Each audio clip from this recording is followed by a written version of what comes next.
بسم اللہ الرحمن الرحیم شروع اللہ کے نام سے جو رحمان و رحیم ہے۔ ارأیت الذی یکذب بالدین فذلک الذی يدع الیتیم ولا يحض على طعام المسکین۔ تم نے دیکھا اس شخص کو جو آخرت کی جزا و سزا کو جھٹلاتا ہے، وہی تو ہے جو یتیم کو دھکے دیتا ہے اور مسکین کا کھانا دینے پر نہیں اکساتا۔ تم نے دیکھا کا خطاب بظاہر نبی صلی اللہ علیہ وسلم سے ہے، مگر قرآن کا انداز بیان یہ ہے کہ ایسے مواقع پر وہ عموماً ہر صاحب عقل اور سوچنے سمجھنے والے شخص کو مخاطب کرتا ہے، اور دیکھنے کا مطلب آنکھوں سے دیکھنا بھی ہے، کیونکہ آگے لوگوں کا جو حال بیان کیا گیا ہے وہ ہر دیکھنے والا اپنی آنکھوں سے دیکھ سکتا ہے۔ اس کا مطلب جاننا، سمجھنا اور غور کرنا بھی ہے۔ عربی کی طرح اردو میں بھی دیکھنے کا لفظ اس دوسرے معنی میں استعمال ہوتا ہے۔ مثلا ہم کہتے ہیں کہ میں دیکھ رہا ہوں، اور مطلب یہ ہوتا ہے کہ میں جانتا ہوں یا مجھے خبر ہے۔ یا مثلا ہم کہتے ہیں کہ ذرا یہ بھی تو دیکھو، اور مطلب یہ ہوتا ہے کہ ذرا اس بات پر بھی غور کرو۔ پس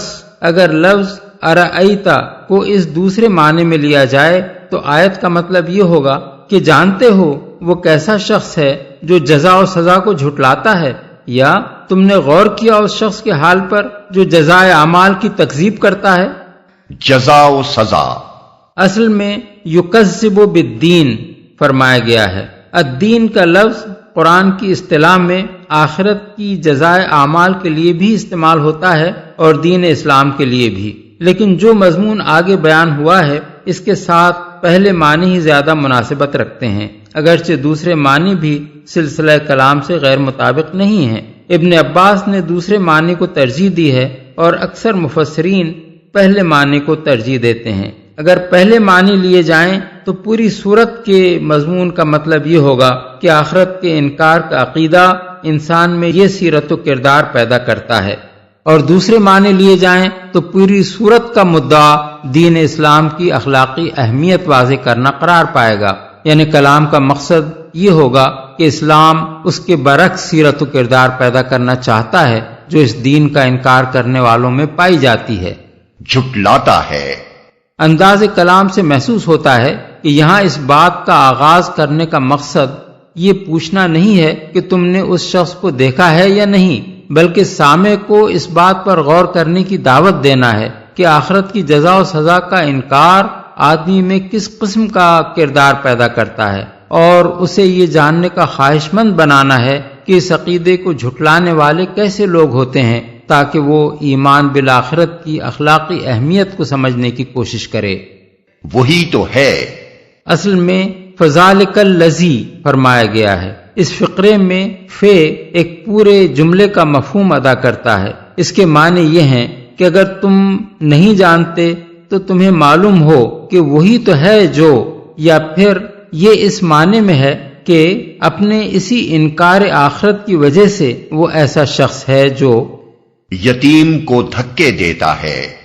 اصل میں یدع الیتیم کا فقرہ استعمال ہوا ہے جس کے کئی معنی ہیں۔ ایک یہ کہ وہ یتیم کا حق مار کھاتا ہے اور اس کے باپ کی چھوڑی ہوئی میراث سے بے دخل کر کے اسے دھکے مار کر نکال دیتا ہے۔ دوسرے یہ کہ یتیم اگر اس سے مدد مانگنے آتا ہے تو رحم کھانے کے بجائے اسے دھتکار دیتا ہے، اور پھر بھی اگر وہ اپنی پریشان حالی کے بنا پر رحم کی امید لیے ہوئے کھڑا رہے تو اسے دھکے دے کر دفع کر دیتا ہے۔ تیسرے یہ کہ وہ یتیم پر ظلم ڈھاتا ہے، مثلا اس کے گھر میں اگر اس کا اپنا ہی کوئی رشتہ دار یتیم ہو تو اس کے نصیب میں سارے گھر کی خدمتگاری کرنے اور بات بات پر جھڑکیاں اور ٹھوکریں کھانے کے سوا کچھ نہیں ہوتا۔ علاوہ بری اس فقرے میں یہ معنی بھی پوشیدہ ہیں کہ اس شخص سے کبھی کبھار یہ ظالمانہ حرکت سرزد نہیں ہو جاتی، بلکہ اس کی عادت اور اس کا مستقل رویہ یہی ہے۔ اسے یہ احساس ہی نہیں ہے کہ یہ کوئی برا کام ہے جو وہ کر رہا ہے، بلکہ وہ بڑے اطمینان کے ساتھ یہ روش اختیار کیے رکھتا ہے اور سمجھتا ہے کہ یتیم ایک بے بس اور بے یار و مددگار مخلوق ہے، اس لیے کوئی حرج نہیں اگر اس کا حق مار کھایا جائے یا اسے ظلم و ستم کا تختہ مشق بنا کر رکھا جائے، یا وہ مدد مانگنے کے لیے آئے تو اسے دھتکار دیا جائے۔ اس سلسلے میں ایک بڑا عجیب واقعہ قاضی ابو الحسن الماوردی نے اپنی کتاب اعلام النبوہ میں لکھا ہے۔ ابو جہل ایک یتیم کا وصی تھا۔ وہ بچہ ایک روز اس حالت میں اس کے پاس آیا کہ اس کے بدن پر کپڑے تک نہ تھے، اور اس نے التجا کی کہ اس کے باپ کے چھوڑے ہوئے مال میں سے وہ اسے کچھ دے دے، مگر اس ظالم نے اس کی طرف توجہ تک نہ کی، اور وہ کھڑے کھڑے آخر کار مایوس ہو کر پلٹ گیا۔ قریش کے سرداروں نے ازراہ شرارت اس سے کہا کہ محمد صلی اللہ علیہ وسلم کے پاس جا کر شکایت کر، وہ ابو جہل سے سفارش کر کے تجھے تیرا مال دلوا دیں گے۔ بچہ بیچارہ ناواقف تھا کہ ابو جہل کا حضور سے کیا تعلق ہے اور یہ بدبخت اسے کس غرض کے لیے یہ مشورہ دے رہے ہیں۔ وہ سیدھا حضور کے پاس پہنچا اور اپنا حال آپ سے بیان کیا۔ آپ اسی وقت اٹھ کھڑے ہوئے اور اسے ساتھ لے کر اپنے بدترین دشمن ابو جہل کے ہاں تشریف لے گئے۔ آپ کو دیکھ کر اس نے آپ کا استقبال کیا، اور جب آپ نے فرمایا کہ اس بچے کا حق اسے دے دو تو وہ فوراً مان گیا اور اس کا مال لا کر اسے دے دیا۔ قریش کے سردار طاق میں لگے ہوئے تھے کہ دیکھیں ان دونوں کے درمیان کیا معاملہ پیش آتا ہے۔ وہ کسی مزیدار جھڑپ کی امید کر رہے تھے، مگر جب انہوں نے یہ معاملہ دیکھا تو حیران ہو کر ابو جہل کے پاس آئے اور اسے طعنہ دیا کہ تم بھی اپنا دین چھوڑ گئے۔ اس نے کہا، خدا کی قسم میں نے اپنا دین نہیں چھوڑا، مگر مجھے ایسا محسوس ہوا کہ محمد صلی اللہ علیہ وسلم کے دائیں اور بائیں ایک ایک حربہ ہے جو میرے اندر گھس جائے گا اگر میں نے ذرا بھی ان کی مرضی کے خلاف حرکت کی۔ اس واقعے سے نہ صرف یہ معلوم ہوتا ہے کہ اس زمانے میں عرب کے سب سے زیادہ ترقی یافتہ اور معزز قبیلے تک کے بڑے بڑے سرداروں کا یتیموں اور دوسرے بے یار و مددگار لوگوں کے ساتھ کیا سلوک تھا، بلکہ یہ بھی معلوم ہوتا ہے کہ رسول اللہ صلی اللہ علیہ وسلم کس بلند اخلاق کے مالک تھے، اور آپ کے اس اخلاق کا آپ کے بدترین دشمنوں تک پر کیا روب تھا۔ اسی قسم کا ایک واقعہ ہم اس سے پہلے تفہیم القرآن جلد سوم صفحہ 146 پر نقل کر چکے ہیں، جو حضور کے اس زبردست اخلاقی روب پر دلالت کرتا ہے جس کی وجہ سے کفار قریش آپ کو جادوگر کہتے تھے۔ مسکین کا کھانا، اطعام المسکین نہیں بلکہ طعام المسکین کے الفاظ استعمال کیے گئے ہیں۔ اگر اطعام المسکین کہا گیا ہوتا تو معنی یہ ہوتے کہ وہ مسکین کو کھانا کھلانے پر نہیں اکساتا، لیکن طعام المسکین کے معنی یہ ہیں کہ وہ مسکین کا کھانا دینے پر نہیں اکساتا، بالفاظ دیگر جو کھانا مسکین کو دیا جاتا ہے وہ دینے والے کا کھانا نہیں بلکہ اسی مسکین کا کھانا ہے، وہ اس کا حق ہے جو دینے والے پر عائد ہوتا ہے، اور دینے والا کوئی بخشش نہیں دے رہا ہے بلکہ اس کا حق ادا کر رہا ہے۔ یہی بات ہے جو سورہ زاریات آیت 19 میں فرمائی گئی ہے کہ وفی اموالہم حق للسائل والمحروم، یعنی اور ان کے مالوں میں سائل اور محروم کا حق ہے۔ نہیں اکساتا۔ لا یحدو کا مطلب یہ ہے کہ وہ شخص اپنے نفس کو بھی اس کام پر آمادہ نہیں کرتا، اپنے گھر والوں کو بھی یہ نہیں کہتا کہ مسکین کا کھانا دیا کریں، اور دوسرے لوگوں کو بھی اس بات پر نہیں اکساتا کہ معاشرے میں جو غریب و محتاج لوگ بھوکے مر رہے ہیں ان کے حقوق پہچانیں اور ان کی بھوک مٹانے کے لیے کچھ کریں۔ یہاں اللہ تعالیٰ نے صرف دو نمایاں ترین مثالیں دے کر دراصل یہ بتایا ہے کہ انکار آخرت لوگوں میں کس قسم کی اخلاقی برائیاں پیدا کرتا ہے۔ اصل مقصود ان دو ہی باتوں پر گرفت کرنا نہیں ہے کہ آخرت کو نہ ماننے سے بس یہ دو خرابیاں پیدا ہوتی ہیں کہ لوگ یتیموں کو دھتکارتے ہیں اور مسکینوں کا کھانا دینے پر نہیں اکساتے، بلکہ جو بے شمار خرابیاں اس گمراہی کے نتیجے میں رونما ہوتی ہیں، ان میں سے دو ایسی چیزیں بطور نمونہ پیش کی گئی ہیں جن کو ہر شریف الطبع اور سلیم الفطرت انسان مانے گا کہ وہ نہایت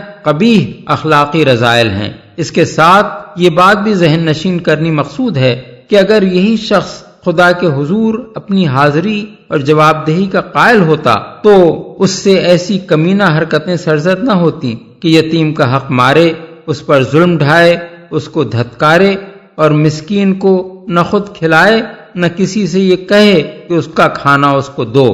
آخرت کا یقین رکھنے والوں کے اوصاف تو وہ ہیں جو سورہ عصر اور سورہ بلد میں بیان کیے گئے ہیں کہ وتواصوا بالمرحمہ، یعنی وہ ایک دوسرے کو خلق خدا پر رحم کھانے کی نصیحت کرتے ہیں، اور وتواصوا بالحق، یعنی وہ ایک دوسرے کو حق پرستی اور ادائے حقوق کی نصیحت کرتے ہیں۔ فویل للمصلین الذین هم عن صلاتهم ساہون، پھر تباہی ہے ان نماز پڑھنے والوں کے لیے جو اپنی نماز سے غفلت برتتے ہیں، ان نماز پڑھنے والوں کے لیے۔ فویل للمصلین کے الفاظ استعمال کیے گئے ہیں یہاں فے اس معنی میں ہے کہ کھلے کھلے منکرین آخرت کا حال تو یہ تھا جو ابھی تم نے سنا، اب ذرا ان منافقوں کا حال بھی دیکھو جو نماز پڑھنے والے گروہ یعنی مسلمانوں میں شامل ہیں۔ وہ چونکہ بظاہر مسلمان ہونے کے باوجود آخرت کو جھوٹ سمجھتے ہیں، اس لیے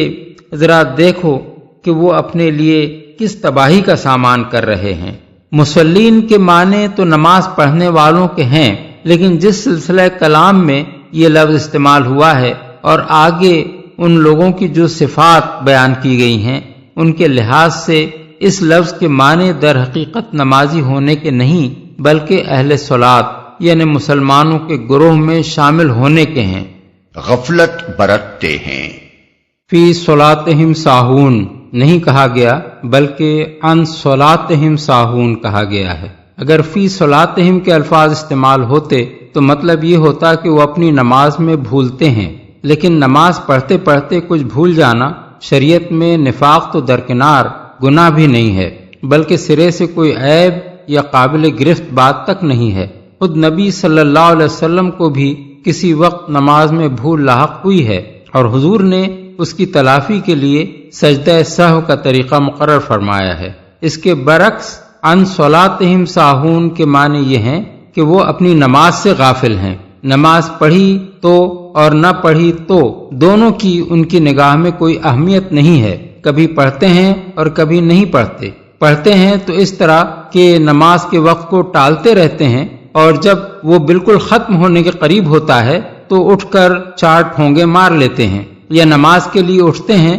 تو بے دلی کے ساتھ اٹھتے ہیں اور بادل ناخواستہ پڑھ لیتے ہیں جیسے کوئی مصیبت ہے جو ان پر نازل ہو گئی ہے، کپڑوں سے کھیلتے ہیں، جماہیاں لیتے ہیں، خدا کی یاد کا کوئی شائبہ تک ان کے اندر نہیں ہوتا۔ پوری نماز میں نہ ان کو یہ احساس ہوتا ہے کہ وہ نماز پڑھ رہے ہیں اور نہ یہ خیال رہتا ہے کہ انہوں نے کیا پڑھا ہے، پڑھ رہے ہوتے ہیں نماز اور دل کہیں اور پڑا رہتا ہے، مارا مار اس طرح پڑھتے ہیں کہ نہ قیام ٹھیک ہوتا ہے نہ رکوع نہ سجود، بس کسی نہ کسی طرح نماز کسی شکل بنا کر جلدی سے جلدی فارغ ہو جانے کی کوشش کرتے ہیں۔ اور بہت سے لوگ تو ایسے ہیں کہ کسی جگہ پھنس گئے تو نماز پڑھ لی، ورنہ اس عبادت کا کوئی مقام ان کی زندگی میں نہیں ہوتا۔ نماز کا وقت آتا ہے تو انہیں محسوس تک نہیں ہوتا کہ یہ نماز کا وقت ہے، مؤذن کی آواز کان میں آتی ہے تو انہیں یہ خیال تک نہیں آتا کہ یہ کیا پکار رہا ہے، کس کو پکار رہا ہے اور کس لیے پکار رہا ہے۔ یہی آخرت پر ایمان نہ ہونے کی علامات ہیں، کیونکہ دراصل اسلام کے مدعیوں کا یہ طرز عمل اس وجہ سے ہوتا ہے کہ وہ نہ نماز پڑھنے پر کسی جزا کے قائل ہیں اور نہ انہیں اس بات کا یقین ہے کہ اس کے نہ پڑھنے پر کوئی سزا ملے گی۔ اسی بنا پر حضرت انس بن مالک اور عطا بن دینار کہتے ہیں کہ خدا کا شکر ہے اس نے فی صلاتہم ساہون نہیں بلکہ عن صلاتہم ساہون فرمایا، یعنی ہم نماز میں بھولتے تو ضرور ہیں مگر نماز سے غافل نہیں ہیں، اس لیے ہمارا شمار منافقوں میں نہیں ہوگا۔ قرآن مجید میں منافقین کی اس کیفیت کو دوسری جگہ یوں بیان کیا گیا ہے کہ ولا یاتون الصلاۃ الا وہم کسالى ولا ينفقون الا وہم کارہون، یعنی وہ نماز کے لیے نہیں آتے مگر کسمساتے ہوئے اور اللہ کی راہ میں خرچ نہیں کرتے مگر بادل ناخواستہ۔ سورہ توبہ آیت 54۔ رسول اللہ صلی اللہ علیہ وسلم فرماتے ہیں تلک صلاۃ المنافق، تلک صلاۃ المنافق، تلک صلاۃ المنافق یجلس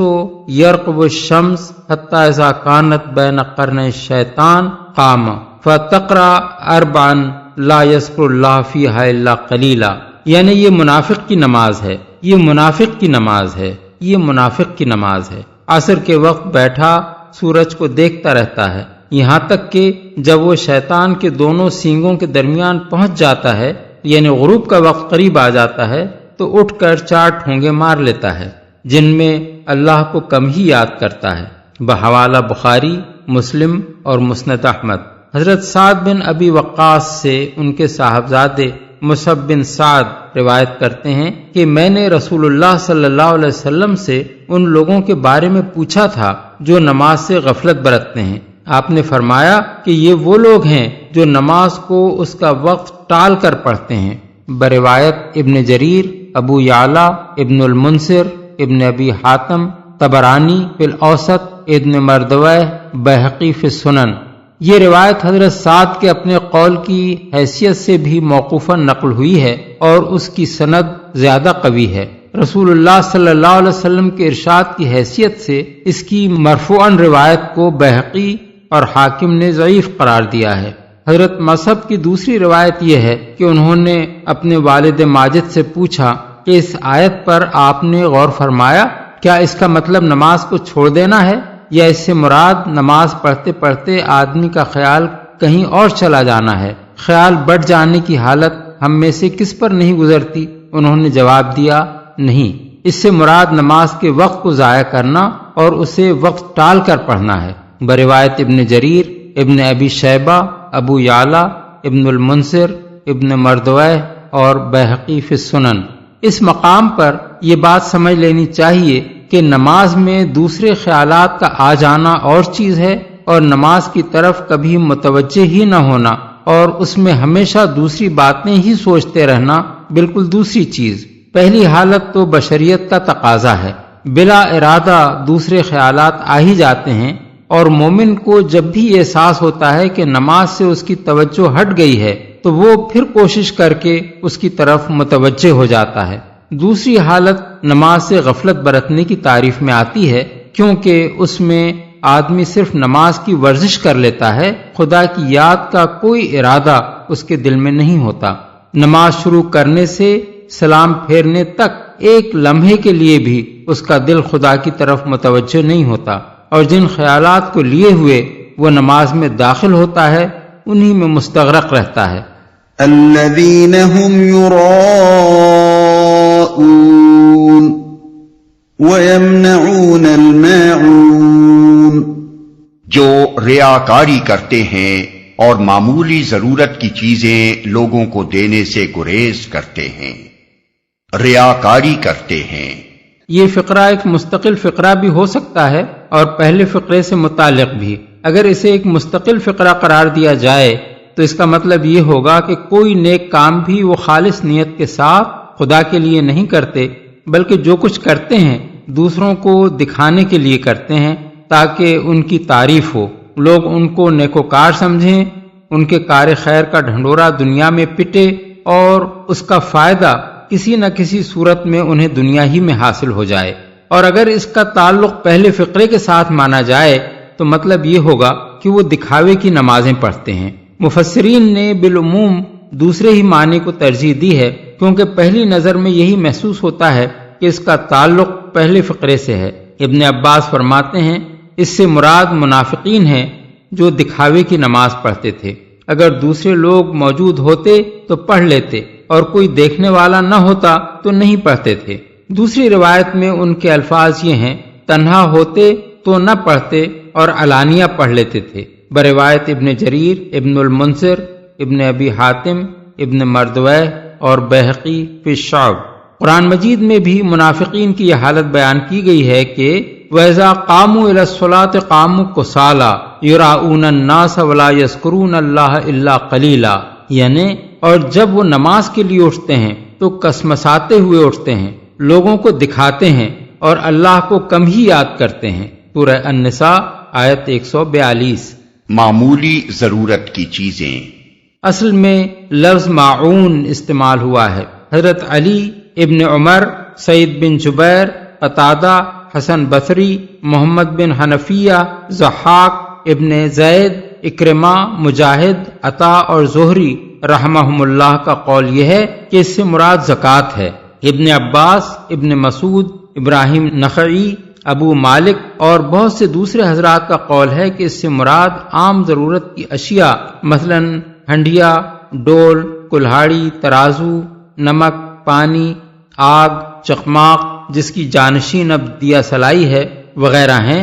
جو عموماً لوگ ایک دوسرے سے عاریتاً مانگتے رہتے ہیں۔ سعید بن جبیر اور مجاہد کا بھی ایک قول اسی کی تائید میں ہے۔ حضرت علی کا بھی ایک قول یہ ہے کہ اس سے مراد زکوٰۃ بھی ہے اور یہ چھوٹی چھوٹی عام ضروریات کی چیزیں بھی۔ اکرمہ سے ابن ابی حاتم نے نقل کیا ہے کہ معاون کا اعلیٰ مرتبہ زکوٰۃ ہے اور ادنا ترین مرتبہ یہ ہے کہ کسی کو چھلنی، ڈول یا سوئی عاریتاً دی جائے۔ حضرت عبداللہ بن مسعود رضی اللہ عنہ فرماتے ہیں کہ ہم اصحاب محمد صلی اللہ علیہ وسلم یہ کہا کرتے تھے، اور بعض روایات میں ہے کہ حضور کے عہد مبارک میں یہ کہا کرتے تھے کہ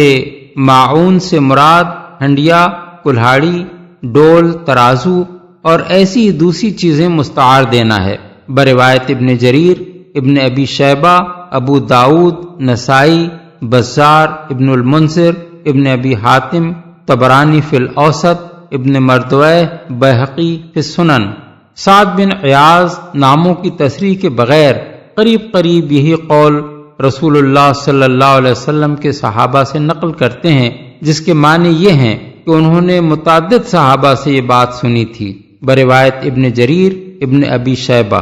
دیلمی، ابن عساکر اور ابو نعیم نے حضرت ابو ہریرہ کی ایک روایت نقل کی ہے جس میں وہ کہتے ہیں کہ خود رسول اللہ صلی اللہ علیہ وسلم نے اس آیت کی یہ تفسیر بیان فرمائی کہ اس سے مراد کلہاڑی اور ڈول اور ایسی ہی دوسری چیزیں ہیں۔ اگر یہ روایت صحیح ہے تو غالباً یہ دوسرے لوگوں کے علم میں نہ آئی ہوگی، ورنہ ممکن نہ تھا کہ پھر کوئی شخص اس آیت کی کوئی اور تفسیر کرتا۔ اصل بات یہ ہے کہ معاون چھوٹی اور قلیل چیز کو کہتے ہیں جس میں لوگوں کے لیے کوئی منفعت یا فائدہ ہو۔ اس معنی کے لحاظ سے زکوٰۃ بھی معاون ہے، کیونکہ وہ بہت سے مال میں سے تھوڑا سا مال ہے جو غریبوں کی مدد کے لیے دینا ہوتا ہے، اور وہ دوسری عام ضرورت کی اشیاء بھی معاون ہیں جن کا ذکر حضرت عبداللہ بن مسعود اور ان کے ہم خیال حضرات نے کیا ہے۔ اکثر مفسرین کا خیال یہ ہے کہ معاون کا اطلاق ان تمام چھوٹی چھوٹی چیزوں پر ہوتا ہے